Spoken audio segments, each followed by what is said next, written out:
여러분의 역사를 책임지고 있는 이성용 선생님입니다. 네, 우리가 지금 지난 시간까지는 식민지 시대에 배웠고요. 그 다음에 드디어 우리가 식민지를 벗어나서 광복을 했습니다. 광복이 뭔지 알죠, 여러분?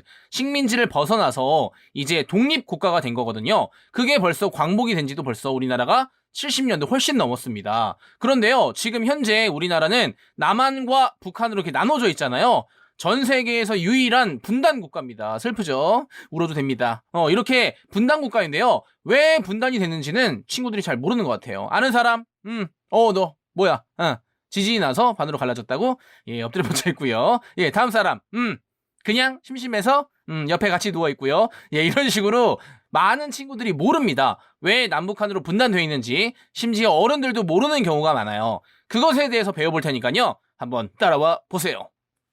네, 그래서 오늘 우리가 배울 내용은 한 개입니다. 학습 목표가 한 개지만 내용은 많습니다. 때문에 달달달 외우기보다는요, 우리 흐름을 잘 알아야 됩니다. 우리 랩 같은 데 보면 플로우 있잖아요. 플로우. 리듬을 잘 타야 됩니다. 알겠죠? 그래서 오늘 우리가 배울 학습 목표는 광복 이후에 대한민국 정부의 수립까지 그 과정에 대해서 배울 거고요.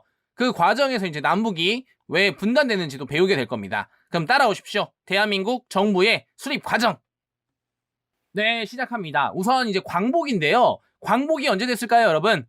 이것도 모르는 친구들 많더라고요. 1945년 8월 15일입니다. 그래서 우리 8월 15일 광복절이잖아요. 이 1945년 8월 15일에 광복을 했는데요. 뜬금없이 우리가 그냥 광복이 된 게 아니라 다 여러 개의 노력이 결합이 돼서 이 광복의 결실을 맺은 겁니다. 우선 외부 요인으로는요. 2차 세계대전이 일어나는데 그 2차 세계대전에서 영국과 미국 쪽이죠. 그 연합국이 승리하게 되고요. 우리를 식민지로 삼았던 일본은 패전국이 됩니다. 진 거죠. 이것뿐만이 아니라요. 물론 결정적인 요인은 연합국이 이기고 일본이 패전국이 된 게 결정적인 요인이긴 하지만 우리가 그동안 계속 독립운동을 한 것도 당연히 플러스 요인이 되겠죠. 그 다음에 이 연합국이요. 2차 세계대전에서 완전히 승리하기 이전에 이미 카이로 회담, 포츠담 회담이라는 걸 했는데요. 그 카이로 회담에서 우리나라를 독립하기로 약속을 했고요. 포츠담 회담에서는 재확인을 했습니다. 네, 이 광복과 동시에 나라를 다시 세울 움직임, 그러니까 이제 건국을 준비하는 움직임들이 많이 일어났는데요. 여러분들도 보면 알잖아요. 막 싸우다 보면 얘가 이길 것 같아. 이건 거의 확실시돼. 그러니까 일본이 질 게 예상이 되니까 우리나라가 이제 나라를 만들 준비를 해야겠다. 이런 생각을 하게 된 거죠. 그래서 이제 만든 단체가 있는데요. 시험에 잘 나옵니다. 조선 건국준비위원회입니다. 제목에 다 써있죠. 다시 나라를 만들기 위한 준비위원회입니다. 여운형이라는 사람을 중심으로 만들어졌고요. 당연히 건국을 준비했고 그 다음에 이제 광복이 되고 아직 뭐 일본군도 남아있고 막 이 혼란한 시기에 질서가 난장판입니다. 그래서 이 질서 유지를 하는 단체인 건국준비위원회를 만들었다는 거 굉장히 중요합니다. 그리고 이승만, 김구 아주 유명하신 분들이죠. 이런 독립운동가들이 우리나라로 이제 귀국을 했습니다. 광복을 했으니까. 그래서 이렇게 잘 있었는데 이제 그 다음에 문제가 생기는 거죠. 네, 광복을 했다고 해서 우리나라 안에 있던 일본군이 갑자기 뿅 하고 사라지진 않잖아요, 여러분. 그렇죠. 일본군이 여전히 남아 있습니다. 그 당시에는 또 뭐 소식도 빨리 전해지지 않고요. 때문에 위에서부터는 소련군이 내려오면서 이제 일본군을 무장해제시켰고요. 이 남쪽으로부터는 미군이 들어오면서 일본군을 무장해제시키면서 이렇게 쭉쭉쭉 올라온 겁니다. 그러다가 38도선, 우리 북위 38도선에서 이제 경계를 해가지고 미국과 소련이 멈췄는데요. 그래서 위쪽에는 소련군이 있고요. 아래쪽에는 이제 미국군이 있는 그런 형태가 됐습니다. 그래서 이제 군대가 정치를 시작했는데요. 그걸 바로 군정이라고 하죠. 근데 중요한 건 뭐냐면요. 우리나라에 조선건국준비위원회 아까 만들어 놓은 거 있잖아요. 그거를 미군이 인정하지 않았습니다. 우리는 아무것도 인정 안 할 거야. 우리가 통치할 거야. 이렇게 돼서 이제 조선건국준비위원회는 이제 힘을 잃은 거죠. 네, 정리해 볼게요. 우리나라가 1945년 8월 15일에 광복을 했습니다. 가장 결정적인 요인은 2차 대전에서 연합국이 이기고 일본이 져서이고요. 그 다음에 우리나라가 꾸준히 했던 독립운동도 큰 영향을 줬습니다. 연합국은 우리나라를 독립시키기로 했는데요. 그 소식을 듣고 우리나라 안에서 만들어진 단체가 조선건국준비위원회 여운형을 중심으로 만들어졌지요. 그 다음에 독립운동가들이 막 귀국합니다. 근데 위에서부터는 이제 소련이, 아래서부터는 미국이 이렇게 올라오면서 우리나라에 남아있던 일본군들을 무장 해제시키다가 우선 38도선을 경계로 멈췄는데요. 미군이 조선건국준비위원회를 인정하지 않았다. 너 뭔데? 이렇게 돼버린 거죠. 네, 이렇게 위쪽에는 소련이, 남쪽에는 미국이 이렇게 대치하고 있는 상태가 계속 됐잖아요. 근데 뭐 계속 이러고 있을 수는 없지 않습니까? 그래서 이제 회의가 열렸습니다. 그 회의의 이름이 뭐냐? 시험에 잘 나옵니다, 여러분.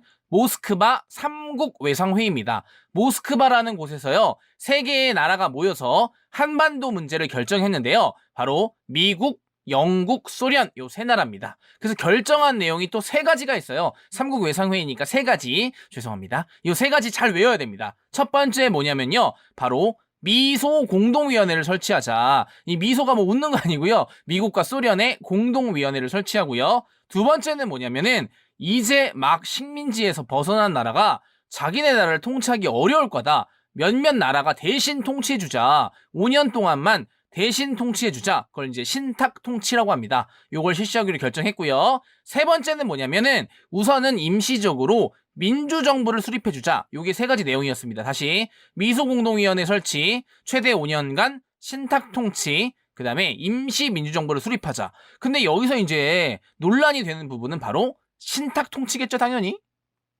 지금까지 30년 동안 다른 나라의 식민 지배를 받았는데 뭐라고? 5년 동안 또 신탁 통치를 하라고? 이 소식을 듣고 이제 국내에서는 혼란에 충격에 빠집니다. 그래가지고요, 그 당시에 우익과 좌익이라는 이런 정치 세력이 있었는데요. 우익에는 이제 김구와 이승만 이런 사람들이 있었습니다. 이 사람들은 그 얘기를 듣고 난 절대 반대야. 신탁 통치 싫어. 그래서 이제 반탁 운동을 하게 되고요. 신탁 통치에 반대한다. 이런 의미겠죠. 그 다음에 좌익 진영은요, 처음에는 이제 반대하는 입장을 하다가 결국 나중에는 이제 찬성을 하게 됩니다. 그래서 나라 안에서 좌익과 우익이 갈라져서 싸우게 되는 그런 이제 내분이 일어나게 되는 거죠. 네, 좌익과 우익이 뭐냐? 이게 또 궁금한 친구들도 있을 텐데요. 이 좌익과 우익이라는 개념은 굉장히 오래된 개념이기도 하고요. 시대에 따라서 또 그 의미가 조금씩 달라지기도 합니다. 현대에서는 약간 우익이 보수주의고 좌익이 약간 진보 세력, 급진적인 개혁을 추구하는 그런 세력으로 약간 이제 그런 의미로 이제 이해되고 있는데요. 이 시대 때는 아마 우익은 자유민주주의 국가, 지금 우리나라 같은 국가를 추구하는 세력이다. 이렇게 생각하면 될 것 같고요. 그 다음에 이제 좌익은 소련과 같은 사회주의 국가를 표방하는 단체다. 이렇게 생각하면 조금 이해하기 쉬울 것 같아요. 그렇게 이해해 주세요. 네, 모스크바 3국 외상회의의 결정 중에 미소 공동위원회를 개최하자 이런 내용이 있었잖아요. 그래서 그 이행에 따라서 1차 미소 공동위원회가 열립니다. 그래서 이제 미국과 소련이요, 야, 임시정부를 어떻게 세워줄 거냐, 이거 가지고 이제 다투게 되는데요. 거기에 어떤 단체를 참여할 것인지에 대해서 싸우다가 이 1차 미소 공동위원회가 결렬됩니다. 네, 이 1차 미소공동위원회가 결렬되고요. 이승만이 정읍 발언이라는 걸 하게 됩니다. 정읍 발언입니다. 뭐냐면 내용은 지금 1차 미소공동위원회가 결렬된 거 보니까 통일정부를 세우긴 어려운 것 같다. 남한만이라도 정부를 세우자. 근데 이건 약간 위험한 발언인 게, 남한만의 정부를 세우자는 얘기는 남한과 북한이 분단되자 이런 얘기잖아요. 그래서 이거는 많은 또 질타를 받게 됩니다. 네, 역시 이것과 비슷하게요. 1차 미소공동위원회가 결렬된 이후에 국내에서는 이제 불안감이 돕니다. 아니, 미국이랑 소련이 계속 싸우면은 우리나라가 이렇게 갈라진 상태로 계속 있게 되는 게 아닌가. 우리나라 안에서도 지금 좌익과 우익이 나눠져서 싸우고 있는데 우리라도 좀 힘을 합쳐서 통일정부를 해야 되지 않을까? 이런 생각을 하게 됩니다. 그래서 좌익이랑 우익이 야, 우리 합체하자. 이런 운동을 하게 되는데요. 그게 바로 좌우 합작 운동입니다. 좌익과 우익이 합체하자 이거죠. 이걸 주도했던 사람은 여운형, 김규식 이런 사람들이고요. 하지만 이제 여운형이 암살당하면서 제대로 이제 성공하지 못하게 됩니다. 네, 이후에 2차 미소공동위원회가 열리는데요. 역시 결렬되고 말고요. 이제 미국이 뭐라고 하냐면, 야, 그러면 한국 문제는 그냥 어디다 물어보자. 그렇지, 유엔에다 물어보자. 그래서 유엔으로 이 한반도 문제를 넘겨버립니다. 네, 조금 어렵죠? 여기까지 정리를 해보면요. 우선 우리나라가 광복이 됐습니다. 그래서 건국 준비를 위해서 나라 안에 여운형이 조선건국준비위원회를 만들었고요. 그런데 미국과 소련이 이걸 인정하지 않았죠. 그래서 이제 북쪽에는 소련이, 남쪽에는 미국이 이렇게 38도선을 경계로 대치했습니다. 계속 이들이 있을 수는 없으니까 모스크바 3국 외상회의가 열렸고요. 거기서 결정한 내용은 미소공동위원회, 그 다음에 5년간 신탁통치, 그 다음에 임시정부를 수립해주자, 요거였는데 신탁통치 때문에 나라 안에 좌익과 우익이 다투었습니다. 1차 미소공동위원회가 열렸는데 결렬됐고요. 그 이후에 이승만은 정읍발언이라는 말을 해가지고 야 남한만 정부 만들자 이런 얘기를 했고요. 그 다음에 나라 안에 좌익과 우익이 야 이러다가 진짜 갈리는 거 아니냐, 우리끼리라도 합치자, 좌우 합작 운동을 했고요. 2차 미소공동위원회가 열렸는데 또 안 됐습니다. 그래서 미국이 야 한반도 문제는 그냥 누구한테 물어보자, 유엔한테 물어보자, 이렇게 넘어간 거죠. 네, 다음 내용이 계속 이어집니다. 이제 미국이 문제를 이제 소련이랑은 해결이 안 되니까 야 유엔한테 물어보자. 그래서 유엔으로 넘어갔잖아요. 그래서 유엔이 뭐라고 말했냐면은 그러면 남북한 총선거를 하자. 대신에 인구 비례에 의한 남북한 총선거를 하면 통일 정부를 수립할 수 있잖아. 이렇게 이야기했습니다. 그런데 여기서 중요한 거는요, 인구 비례에 의한입니다. 인구가요, 남한 쪽이 더 많아요. 그래서 인구가 적은 북한이 불리한 겁니다. 그래서 북한과 소련이 이거를 거부했습니다. 그랬더니 유엔이 야 그러면 선거가 가능한 남한만이라도 해라, 이렇게 결정이 내려졌는데요. 그러면 이제 남한만 선거를 한다는 거잖아요. 근데 이게 굉장히 무서운 일입니다. 왜 무서운 일이냐면 남한에서만 선거가 일어난다는 얘기는 그렇죠, 남한만의 단독 정부를 만든다, 통일 정부를 세우지 않는다는 거죠. 이게 분단의 원인이 되는 겁니다. 네, 이후에요, 남한만의 단독 선거를 한다는 소식이 들리자 김구와 김규식이 그 소식을 듣고요. 야 이러다가 우리나라 진짜 분단되는 거 아닌가? 북한에 가서 지도자들을 만나서 아예 그냥 협상을 하자, 우리가 통일 정부를 만들자, 이런 얘기를 하게 되고요. 김구와 김규식이 협상을 위해서 북한으로 갑니다. 이게 바로 남북 협상이고요. 큰 성과가 있을 줄 알았지만 큰 성과를 거두지 못하고 실패하게 됩니다. 네, 그 이후에 제주에서 4.3 사건이라는 게 일어나는데요. 이 4.3 사건은 뭐냐면 남한만의 단독 정부를 수립하는 게 거의 이제 현실화된 거잖아요. 왜냐면 이제 선거를 하기로 했으니까. 때문에 거기서 이제 무장 봉기가 일어납니다. 우리는 절대로 남한만의 단독 정부는 안 된다. 지금 오랜간의 식민지 기간을 통해서 우리가 드디어 이제 우리나라를 세우려고 하는데 분단이 웬 말이냐? 그래가지고 이제 무장 봉기가 일어난 게 제주 4.3 사건입니다.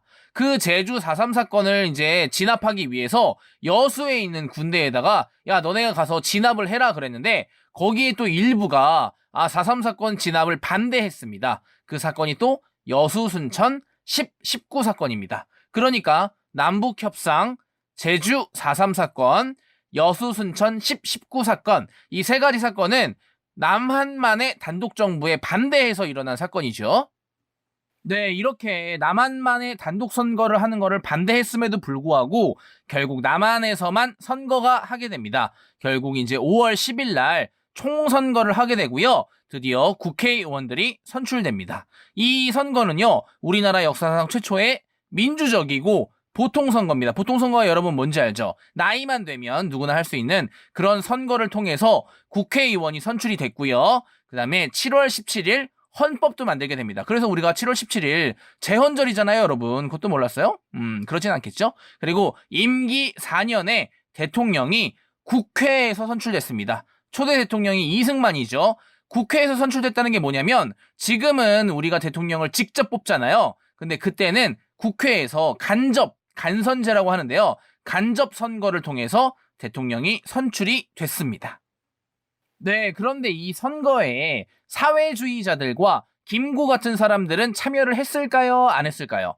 예, 당연히 안 했죠, 여러분. 왜냐면 이 사회주의자들이랑 김구 같은 사람은 아까도 우리가 배웠듯이 이 단독정부 수립에 완전히 반대합니다. 통일정부를 원하는데 남한만의 선거를 한다는 거는 단독정부잖아요. 분단을 한다는 거잖아요. 때문에 사회주의 세력이랑 김구는 당연히 이 선거에 불참했고요. 그 다음에 우리나라가 1948년 8월 15일에 우리나라가 정부를 수립했다, 이거를 선포했고, 그 다음에 유엔이 그걸 인정했습니다.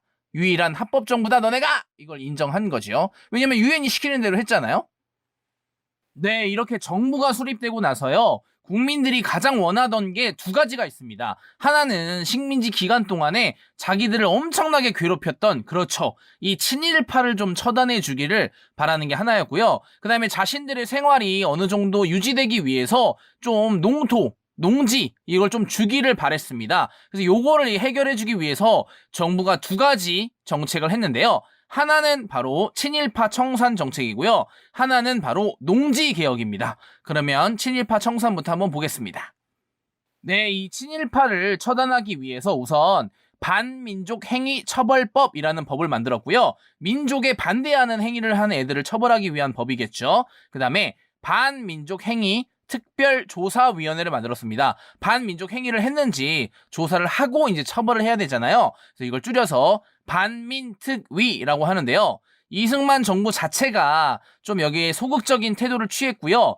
자기네 생각에는 친일파 과거의 잘잘못을 따지기보다는 우선은 공산주의에 반대하는 게 먼저다라고 생각하기도 했고요. 이 이승만을 지지하는 세력 중에 일부가 약간 친일 세력이기도 해서 요거를 하는 것에 조금 소극적이었습니다. 그래서 제대로 된 성과를 거두지 못했고 많은 조사를 하긴 했지만 실제로 처벌을 받은 사람은 거의 없다고 보면 돼요. 근데 이게 조금 아쉬운 게 뭐냐면 우리 유럽에 가면 옛날에 히틀러 여러분 알죠? 히틀러. 그 독일이 그 프랑스를 점령했던 기간이 있었습니다. 그러면 당연히 프랑스 안에서도 친독파가 있었을 거 아니에요. 독일의 아부하고 막 하이 막 이렇게 하면서 이제 하는 애들이 있었을 거 아니에요. 근데 프랑스 정부가 들어오자마자 엄청나게 이 친독파들을 처벌합니다. 그래서 사형 선고만 6천 건이 넘었고요. 그 다음에 거기에 독일에 막 협조했던 공무원들을 박탈한 게 뭐 10만 명이 넘었다고 합니다. 이렇게 강경하게 대응하지 못하고 우리나라는 제대로 된 처벌을 하지 못해서